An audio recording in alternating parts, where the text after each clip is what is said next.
అంతే.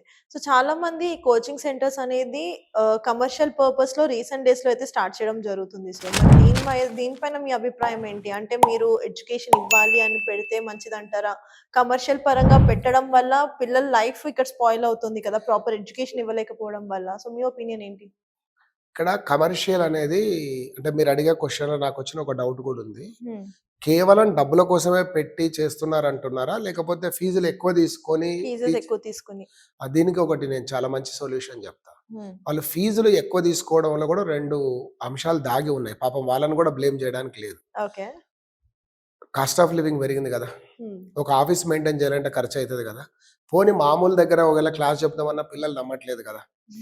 ఇది పిల్లల్లో కూడా మెయిన్ డిఫెక్ట్ పాయింట్. ఉంది కదా! యెస్. యెస్. క్వాలిటీ ఎడ్యుకేషన్ కంటే వానికి ambience, amenities, look, look facilities కావాలి. అడుగుతున్నారు కదా! మరి ఆ మేనేజ్‌మెంట్ ఎక్కడి నుంచి తెచ్చిపెడతది? హ్మ్. స్ట్రెయిట్ అవేగా నేను అడిగే దాంట్లో. సో, అవును. అది పక్కకు పెడితే, అది తీసుకున్నా పర్లేదు. చాలామంది ఇప్పుడు ఏం జరుగుతుందంటే, ఈ ఎగ్జామ్ రాయడానికి వచ్చేవాళ్ళే మిడిల్ క్లాసు. హ్మ్. 90% డెట్ ట్రాప్ తోటి వచ్చేటోళ్ళే ఉంటారు. అవును. లేదా ఏదో ఇంత అప్పు చేసి వస్తారు. కష్టం చేసుకొని వచ్చేవాళ్ళే కనిపిస్తారు. హ్మ్. కానీ వాళ్ళు ఇచ్చిన దానికి మనం న్యాయం చేస్తే చాలు. అది మనకు సాటిస్ఫాక్షన్ ఉండాలి.